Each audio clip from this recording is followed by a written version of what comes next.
আসসালামু আলাইকুম রহমতুল্লাহ। এই ক্লাসটি অনেক বেশি গুরুত্বপূর্ণ। আমরা এই ক্লাসটিতে হাসপাতালে যাওয়ার পর আমাদেরকে যে একজন নার্সের সাথে কথা বলতে হয়, দেখা যায় আমরা কোনো একজন ডাক্তারকে দেখাতে গিয়েছি। সেখানে ডাক্তার দেখানোর একটা সিরিয়াল থাকে, একটা টোকেন থাকে। তখন আমাদের কাছে জানতে চাইতে পারে হয়তো আপনি টোকেন সংগ্রহ করেছেন কিনা, আপনার টোকেনটি দেখান। তারপরে ডাক্তারের ভিজিটিং ফি থাকে, কোথায় ফি দিব, ডাক্তার দেখানো, তারপরে কিছু কাজ থাকে সেখানে রোগীর ইনস্ট্যান্ট কিছু ট্রিটমেন্ট, যেমন ব্লাড প্রেশার মাপতে হয়, ডায়াবেটিস চেক করা হয়, যদি দু একটা ইনজেকশন দেওয়া লাগে। এই যে বিষয়গুলো, এগুলোর আসলে ব্লাড প্রেশার আরবি কি, তারপরে ইনজেকশনের আরবি কি, এই জিনিসগুলো আমরা আজকে জানবো। এবং নার্সের সাথে হাসপাতালে গেলে যে ইনিশিয়াল একটা আলাপ আলোচনা করতে হয়, কথাবার্তা বলতে হয়, সেগুলো আরবিতে কিভাবে বলতে হবে আমরা সেটি শিখব। প্রথমেই আমরা চলে যাব একেবারে যখন আমাদের নার্সের সাথে যখন দেখা হয় তখন যেই সাধারণ আলাপটা হতে পারে, যেমন আমরা টোকেন সংগ্রহ করেছি কিনা এটি যদি কোনো নার্স দেখতে চায়। ফর এক্সাম্পল হারুন সাহেবকে নাম ধরে যদি বলেন, জনাব হারুন আপনার টোকেনটি দেখান বা আপনার টোকেন দেখান, এই নাম যে কোনো হতে পারে, এটা আব্দুল্লাহ হতে পারে, আব্দুর রহমান হতে পারে, আহমদ আলী হতে পারে, যে কোনো নাম হতে পারে।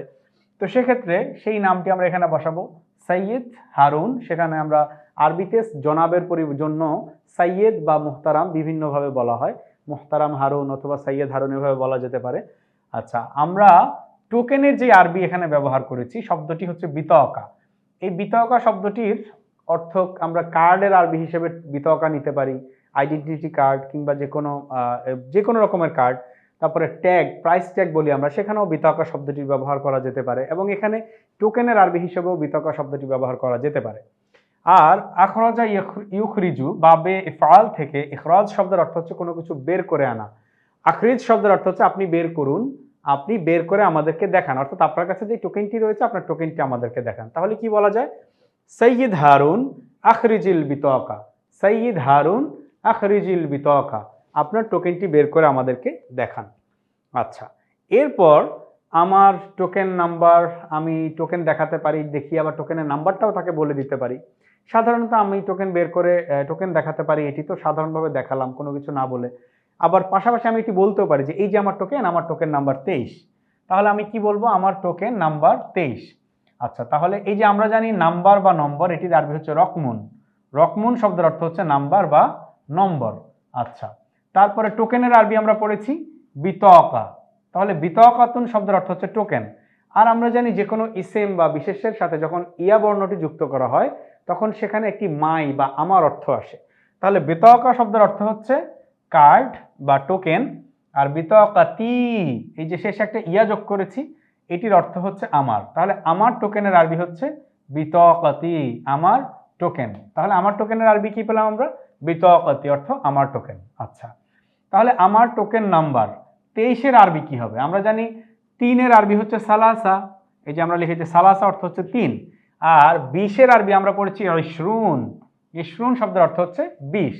তাহলে আমরা 20 এবং 3 যোগ করলেই তো 23 পাই। আরবিতে তো আমরা এভাবে ভেঙে ভেঙে লিখি, ইংরেজিতেও এভাবে ভেঙে ভেঙে লিখি 23, 20 প্লাস 3।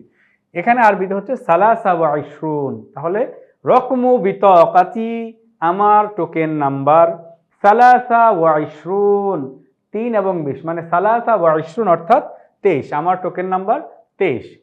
তারপর চলে যাব, আমাদেরকে ভিজিটিং ফি দিতে হয় ডাক্তার দেখানোর সময়। অনেক সময় কোনো ডাক্তারের ভিজিট ফি আগেই দিতে হয়, কোনো ডাক্তারের ভিজিট ফি পরে ডাক্তার রেখে দেন। আচ্ছা, ধরুন আমাদেরকে বলা হচ্ছে দয়া করে ভিজিটিং ফি প্রদান করুন। এবার এই ভিজিটিং ফি প্রদান করার আরবিতে কিভাবে বলবে? আচ্ছা, দয়া করে, এটির তো ইংরেজি আমরা জানি প্লিজ। প্লিজের ইংরেজি আরবি হিসেবে আমরা পড়েছি মিন ফদলিক। আমরা সবাই জানি মিন ফদলিক শব্দের অর্থ হচ্ছে প্লিজ বা দয়া করে। তাহলে দয়া করের আরবি কি আমরা জানলাম? দয়া করের আরবি হচ্ছে মিন ফদলিক। এবার হচ্ছে ভিজিটিং ফি। ভিজিটিং মানে হচ্ছে ডাক্তারকে যে দেখাতে হয়, এই ডাক্তারের সাথে যে সাক্ষাৎ হয়, ভিজিট হয়, সেই ভিজিটের একটা ফি দিতে হয়, এটাকে বলে ভিজিটিং ফি। আচ্ছা, এই ভিজিটের আরবি হচ্ছে জিয়ারা। জিয়ারা শব্দের অর্থ হচ্ছে ভিজিট, ডাক্তারের সাথে জিয়ারা হওয়া বা ভিজিট করা, সাক্ষাৎ করা। আর যে ফিটি রয়েছে, এই ফি অর্থ তো এমন কোনো ফি যেটি টাকায় আমরা প্রদান করে থাকি, এটিকে আরবিতে বলা হয় রুসুম। ফিকে আরবিতে বলা হয় রুসুম। রুসুম শব্দের অর্থ হচ্ছে ফি। তাহলে ভিজিটিং ফির আরবি কি? রুসুমুজ জিয়ারা, অর্থাৎ জিয়ারতের জন্য যে ফি দিতে হয়, সাক্ষাতের জন্য বা ভিজিটের জন্য যে ফি দিতে হয়, রুসুমুজ জিয়ারা। তাহলে কি বলা হচ্ছে? রুসুমুজ জিয়ারা দিতে বলা হবে। এখন এই যে প্রদান করুন, এই প্রদান করুনের আরবিটা আমরা দেখব। প্রদান করুন বা পে করুন, প্লিজ পে দ্য ফি। সাধারণত বিল কি করতে হয়, ফি বা বিল পরিশোধ করতে হয়, পে করতে হয়। এই আমরা দাফা ইয়াদফা থেকে ইদফা শব্দের অর্থ হচ্ছে পে। ইদফা শব্দের অর্থ কি, পে। পে অর্থাৎ প্রদান করুন বা পরিশোধ করুন। তাহলে আমরা পুরো বাক্যটি কি পেলাম, ইদফা রুসুমাজ জিয়ারা মিন ফাদলিক। দয়া করে আরবি হচ্ছে মিন ফাদলিক, পে করুন বা প্রদান করুনের আরবি হচ্ছে ইদফা, তারপরে ভিজিটিং ফির আরবি হচ্ছে রুসুমুজ জিয়ারা। ইদফা রুসুমাজ জিয়ারা মিন ফাদলিক। চলে গেলাম আমরা। তারপর যখন ভিজিটিং ফি দিতে হবে, একটা নির্দিষ্ট কাউন্টার নম্বর তো থাকে যে কোন কাউন্টার আসলে ডক্টরের ভিজিট ফিটা দিতে হবে। আচ্ছা, এবার আমরা বলছি 6 নম্বর কাউন্টারে ফি জমা দিন। ফর এক্সাম্পল, এই যে 4 নম্বর কাউন্টার হতে পারে, 10 নম্বর কাউন্টার হতে পারে, 11 নম্বর হতে পারে, যে কোনো নম্বর হতে পারে। 6 নম্বর কাউন্টারে ফি জমা দিন। আমরা তো ফির আরবি পড়েছি, সেটি হচ্ছে গিয়ে রুসুম। কাউন্টারের আরবি আমরা অন্য কিছু লিখতে পারতাম, কিন্তু আরবরা কাউন্টার শব্দটিকে আল কাউন্টার, অ্যারাবাইজেশন বলে এটাকে, এভাবে কাউন্টার ইংরেজি রেখে এটির আরবিও ব্যবহার করে। সেজন্য আমরা সহজের জন্য আল কাউন্টার এভাবে আরবিটাকে, ইংরেজি শব্দটাকে আরবিতে লিখেছি। তাহলে কাউন্টারে, এই কাউন্টার কত নম্বর, 6 নম্বর। আল কাউন্টার আসাদিস। সিত্তাতুন শব্দের অর্থ হচ্ছে 6, আর ষষ্ঠ বা আমরা যেটিকে ষষ্ঠ বলি, ষষ্ঠের আরবি হচ্ছে আসাদিস বা সাদিসুন অর্থ ষষ্ঠ। তাহলে 6 নম্বর, এটি যদি আমরা ষষ্ঠ কাউন্টার বলি বা 6 নম্বর কাউন্টার বলি, আরবিটি কি হবে, আরবিটি হবে আল কাউন্টার আসাদিস। এখানে আমরা লিখেছি আল কাউন্টার আসাদিস, কাউন্টার আসাদিস অর্থাৎ ষষ্ঠ কাউন্টারে বা 6 নম্বর কাউন্টারে কি করবে, ফি জমা দিবে। ফি এর আরবি হচ্ছে রুসুম, আর জমা দেওয়ার আরবি হচ্ছে, আমরা ইদফা পড়েছি পে করা, আর জমা দেওয়ার আরবি হচ্ছে ইজমা। ইজমা বলতে পারি বা ইদফাও বলতে পারি, আমরা এখানেও ইদফা শব্দ ব্যবহার করতে পারতাম, ইজমা শব্দের অর্থ ব্যবহার করতে পারি। আচ্ছা, তাহলে আমরা আরবিটি কি বলবো, ইজমাইর রুসুম ফিল কাউন্টার আসাদিস। আবার বলছি, ইজমাইর রুসুম ফিল কাউন্টার আসাদিস। সাদিস বলতে পারি, সাবিয়া বলতে পারি, সামিন বলতে পারি, যে কোনোটা। তারপর ভিজিট ফি প্রদান করা হলো। এইবার ডক্টর একটা, সাধারণত নার্স একটা ফর্ম দেয় সাধারণত, যে আপনি ডক্টর যে দেখাতে এসেছেন, হিস্ট্রি লিখতে হয়। অনেক সময় হিস্ট্রি নিজেরা লিখে দেয়, আবার অনেক সময় রুগীকে পূরণ করতে হয়, যে ফর্মের মধ্যে আপনার বেসিক ইনফরমেশনগুলো দেন। আচ্ছা, তখন ফর্ম পূরণ করতে বলা হয়, এই ফর্মে আপনার তথ্য দিন। আচ্ছা, এই যে তথ্য দেওয়া, তথ্য দেওয়াটি হচ্ছে মানে লিখিত দিতে হয়, সেজন্য আমরা উক্তুব শব্দটি ব্যবহার করেছি। কাতাবা ইয়াকতুবু শব্দের অর্থ হচ্ছে লেখা।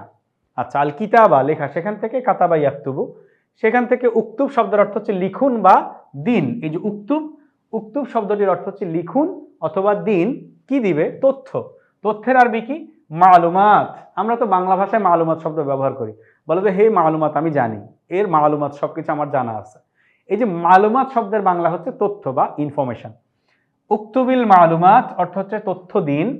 কোথায় দিবে, ফি হাদিহিল ইস্তিমারা, ফর্মে দিতে বলছে। আচ্ছা, ফর্মের আরবি কি, ফর্ম এর আরবি হচ্ছে ইস্তিমার। ফর্ম শব্দটির আরবি হচ্ছে যে ফর্মগুলো পূরণ করতে দেওয়া হয়, এগুলোকে আরবিতে বলা হয় ইস্তিমার। তাহলে এই ফর্মে অর্থাৎ ফি হাদিহিল ইস্তিমার, যেহেতু ইস্তিমারা স্ত্রীবাচক শব্দ, আমরা হাদিহি নিয়েছি, পুরুষবাচক হলে হাদা বলতাম।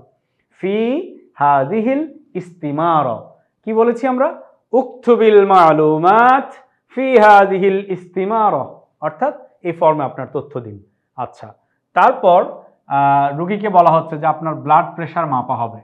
এই যে ব্লাড, আমরা জানি দম শব্দের অর্থ হচ্ছে ব্লাড, দামুন শব্দের অর্থ হচ্ছে ব্লাড। দাম অর্থ, আমরা এই যে বলি না যে দম থাকা লাগে, অনেক সময় ওই দমটা তো আমরা বাংলায় নিঃশ্বাসকে বা শক্তিমত্তাকে বোঝাই, তবে দাম শব্দের অর্থ হচ্ছে ব্লাড বা রক্ত।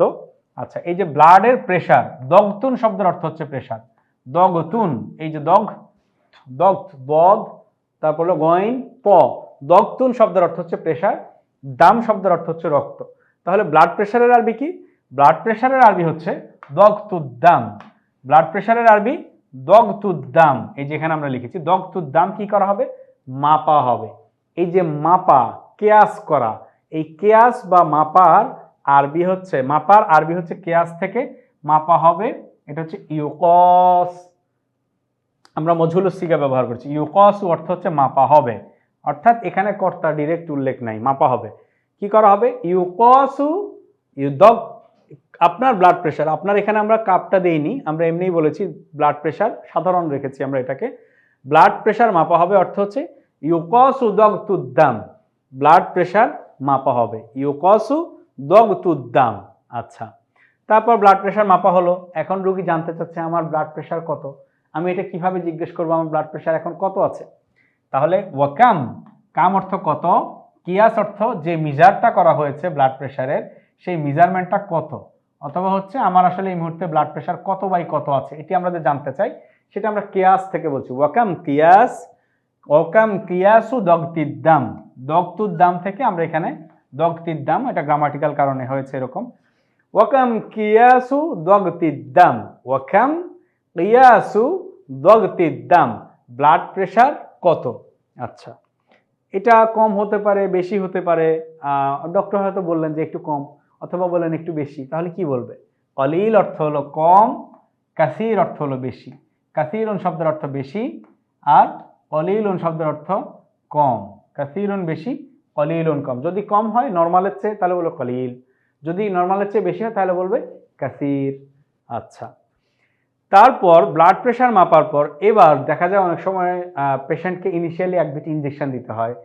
অনেক সময় দেখা যায় যে এটা কি বলে, সেন্সলেস করার জন্য ইঞ্জেকশন দিতে হয়, বা ছোটোখাটো অনেক সময় ইঞ্জেকশন দিতে হয়। এর মধ্যে কিছু কিছু মানুষ থাকে যারা ইঞ্জেকশনকে ভয় পায়, তাহলে সে কি বলছে? আখফু, আমার ভয় লাগে। আমার ভয় লাগার আরবি হচ্ছে আখফু, খৌফুন শব্দ থেকে, লা খৌফুন আলাইহিম ওয়ালা হুম ইয়াহজানুন, পবিত্র কোরআন শরীফ এসছে। তাহলে এই খৌফুন থেকে আখফ অর্থ হচ্ছে আমার ভয় লাগে বা আমি ভয় পাই, আমি ভয় করি কিসে? ইনজেকশনে। ইনজেকশনের আরবি কি? আল হুকনা। ইনজেকশনের আরবি কি? ইনজেকশনের আরবি হচ্ছে হুকনা। এই হুকনা শব্দের অর্থ হচ্ছে ইনজেকশন। তাহলে আখফুল হুকনা, আমি ইনজেকশন ভয় পাই বা আমার ইনজেকশনে ভয় লাগে, আখফুল হুকনা। আচ্ছা, তারপরে এখন ভয় না পাওয়ার জন্য বলা হচ্ছে যে না, ভয় পাওয়ার দরকার নেই। তাহলে সেটা কি? ভয় পেও না, এখনই শেষ হয়ে যাবে। মানে সামান্য তো, কেবল জাস্ট একটা আমাদেরকে যেটা বলা হতো আর কি, যে এটা তো পিঁপড়ায় কামড় দিলে যেরকম একটা ছোট্ট করে সুই ফুটানোর মতো লাগে, এরকম ছোট্ট করে একটি পিপিলিকার কামড়ের মতো বা পিঁপড়ার কামড়ের মতো লাগবে। এখানে আসলে ভয় পাওয়ার কিছু নেই, বা আমাদেরকে এভাবে বোঝানো হতো, এখনো হয়। তো ভয় পেও না এর আরবি হচ্ছে, নার আরবি হচ্ছে লা, ভয় পাওয়ার আরবি হচ্ছে, কাউকে যখন আমি সেকেন্ড পার্সন কাউকে উদ্দেশ্য করে বলি তখন বলি তাখফ, লা তাখফ, অর্থাৎ তুমি ভয় পেও না, লা তাখফ, তুমি ভয় পেও না। সায়ান্তাহিল আন, সায়ান্তাহি মানে শীঘ্রই শেষ হয়ে যাবে, এখনই শেষ হয়ে যাবে, মানে দ্রুতই শেষ হবে। আল আন অর্থ হচ্ছে এখন, এই আল আন শব্দের অর্থ হচ্ছে এখন, এখনই শেষ হয়ে যাবে। আমাদের কালার কোডগুলো মেলালেই কিন্তু আপনারা বুঝতে পারবেন যে আমরা কিন্তু কালার কোড অনুযায়ী শব্দগুলোকে রেখেছি। সব বাংলা শব্দ, আরবি শব্দ এবং উচ্চারণ তিনটে একই কালার। আচ্ছা, তাহলে কি বলবো? লা তাখফ সায়ান্তাহিল আন, ভয় পেও না, এটা এখনই শেষ হয়ে যাবে, সামান্য একটু, বেশি ব্যথা পাবা না।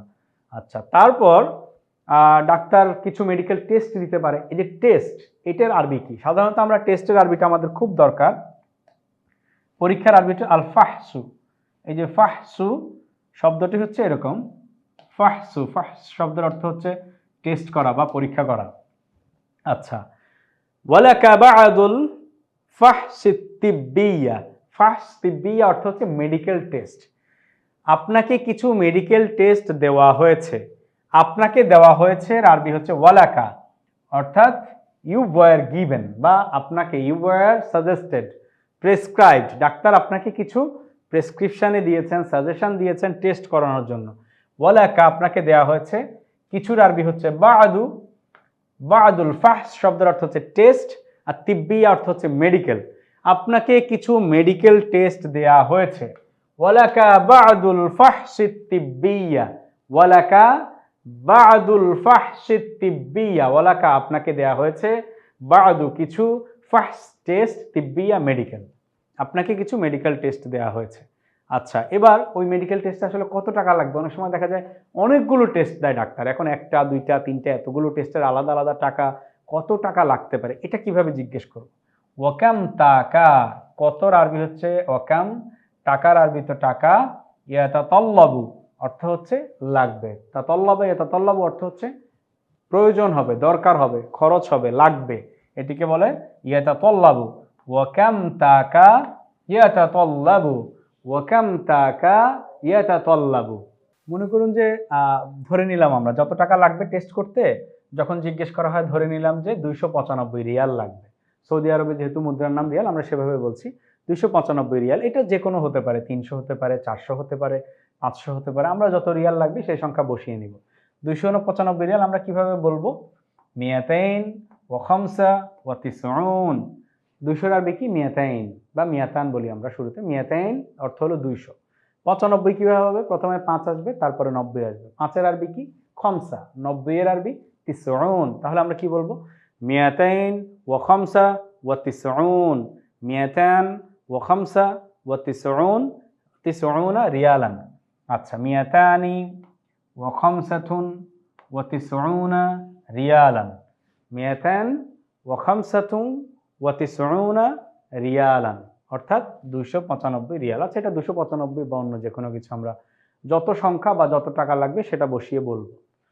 তারপর বললেন যে 5 দিন পর আবার আসবেন, অর্থাৎ আবার ডাক্তারের সাথে দেখা করতে আসবেন। আপনি টেস্টগুলো করবেন, টেস্টে তো একটা রিপোর্ট দিবে, ওই রিপোর্টগুলো ডাক্তারকে দেখাতে হয় বা ফলো আপ বা রিপোর্ট দেখানো এর জন্য আসতে হয়। 5 দিন পর আবার আসবেন। তাহলে কি করবেন? আবার আসবেন, অর্থাৎ আবার সাক্ষাৎ করতে আসবেন। জিয়ারাত শব্দ থেকে জুরনা, অর্থাৎ আমাকে দেখাতে আসবেন বা আমাদের কাছে আবার আসবেন। জুরনা অর্থ আবার আসবেন কবে? পরে। এই পরের আরবি হচ্ছে বাদা। বাদা জুরনা বাদা কতদিন পর? 5 দিন। 5-এর আরবি হচ্ছে খমসা। এই খমসাতে অর্থ 5। দিনের আরবি হচ্ছে আমরা জানি আইয়াম। আইয়াম শব্দের অর্থ হচ্ছে দিন। জুরনা বাদা খমসাতি আইয়াম। জুরনা 5 দিন পর আবার আসবেন। জুরনা অর্থ আবার আসবেন বা আবার সাক্ষাৎ করবেন। আচ্ছা, 5 দিন পর। বাদা খমসাতি আইয়াম। 5 দিন পর। বাদা খমসাতি আইয়াম কি করবে? জুরনা আবার আসবেন বা আমাদের সাথে আবার সাক্ষাৎ করবেন। তাহলে আমরা কি বলবো? আমরা বলবো জুরনা বাদা খমসাতি আইয়াম। 5 দিন পর আবার আসবেন বা আমাদের সাথে 5 দিন পর সাক্ষাৎ করবেন। এখন নার্সের খেদমত বা সেবা অথবা সার্ভিস যাই বলি, খুব ভালো ছিল। তাকে খুশি করার জন্য প্রশংসা করে একটু বলতে হয় যে হ্যাঁ, আপনাদের সার্ভিস অনেক ভালো। আমরা যেটি বলি এটা কেবল হাসপাতালে ডাক্তার নার্সের ক্ষেত্রে না, যে কোনো জায়গায় কোথাও আমরা সার্ভিস নিতে গেলে যখন তাদের সার্ভিস ভালো পাই, তখন আমরা তাদেরকে বলতে পারি যে একটা অ্যাপ্রিসিয়েশন তো দিতে হয়। মানুষ যখন ভালো কাজ করে সেটার অ্যাপ্রিসিয়েশন ডিজার্ভ করে। তো অ্যাপ্রিসিয়েশন দেওয়ার জন্য আমরা বলতে পারি যে আপনার সার্ভিস অনেক ভালো ছিল, আপনাদের সার্ভিস অনেক ভালো ছিল। কি বলবো? আপনাদের সার্ভিস বেশ ভালো লাগলো। সার্ভিস মানে হচ্ছে সেবা, আর আরবিতে সেবার আরবি হচ্ছে খিদমত। বাংলাতে আমরা বলি না খেদমত করা, এই খিদমতের আরবি হচ্ছে, এটি আরবি শব্দ খিদমতুন। বাংলা ভাষায় আমরা এটিকে বাংলা ভাষার শব্দ বানিয়ে নিয়েছি। তাহলে আমরা আপনাদের আরবি হচ্ছে কুম, আর সার্ভিসের আরবি হচ্ছে খিদমত। তাহলে মূল আরবি কি হবে? খিদমাতুকুম, অর্থাৎ আপনাদের সেবা বেশ ভালো লাগলো। কেমন ছিল? মুমতাজাতুন। খিদমাতুকুম মুমতাজাতুন, আপনাদের সার্ভিস খুবই ভালো। খিদমাতুকুম মুমতাজাতুন, আপনাদের সার্ভিস খুবই ভালো। মুমতাজ মানে হচ্ছে এক্সেলেন্ট, আপনাদের সার্ভিস খুবই ভালো। আচ্ছা, তারপর অনেক ধন্যবাদ দিব আমরা তাদেরকে। তিনিও দিতে পারেন অথবা নার্সও দিতে পারেন। কিভাবে? আপনাকে অনেক ধন্যবাদ। শুকরান শব্দের অর্থ হচ্ছে ধন্যবাদ। তারপরে অনেকের জন্য আমরা জাজিলান ইউজ করেছি, এটা না হলো আলাদা এভাবে আক্ষরিক অনুবাদ না করলেও হয়। আপনাকের জন্য আমরা লাকা ব্যবহার করেছি। মূলত আমরা এখানে যেটা বলবো সেটা হচ্ছে আপনাকে অনেক ধন্যবাদ। শুকরান জাজিলান লাক, এটি আমরা বলি, ব্যবহার করি। শুকরান শব্দের অর্থ তো আমরা জানি ধন্যবাদ, শুকরান লাক অর্থ আপনাকে ধন্যবাদ, আর জাজিলান দিয়ে এটার গুরুত্ব আরো বাড়িয়েছি, আপনাকে অনেক ধন্যবাদ। শুকরান জাজিলান লাক, আপনাকে অনেক ধন্যবাদ। এভাবে একজন নার্সের সাথে হাসপাতালে কিভাবে কথা বলতে হয়, কোন কোন বিষয়গুলো জানতে হয়, কোনো বিষয়ে জিজ্ঞেস করলে কিভাবে আমি বুঝবো কোন বিষয় জিজ্ঞেস করা হচ্ছে, এই সকল বিষয় আরবিতে শেখার জন্য, আরবিতে কথা বলা শেখার জন্য, হাসপাতালে নার্সের সাথে কিভাবে আরবিতে কথা বলতে হবে, এই ক্লাসটি খুবই গুরুত্বপূর্ণ এবং আশা করছি এটি খুবই সবার জন্য খুবই উপকারী একটি ক্লাস হবে। আজকের ক্লাস আপাতত এই পর্যন্তই। পরবর্তী ক্লাসে আবার দেখা হবে। সবাই ভালো থাকবেন, সুস্থ থাকবেন।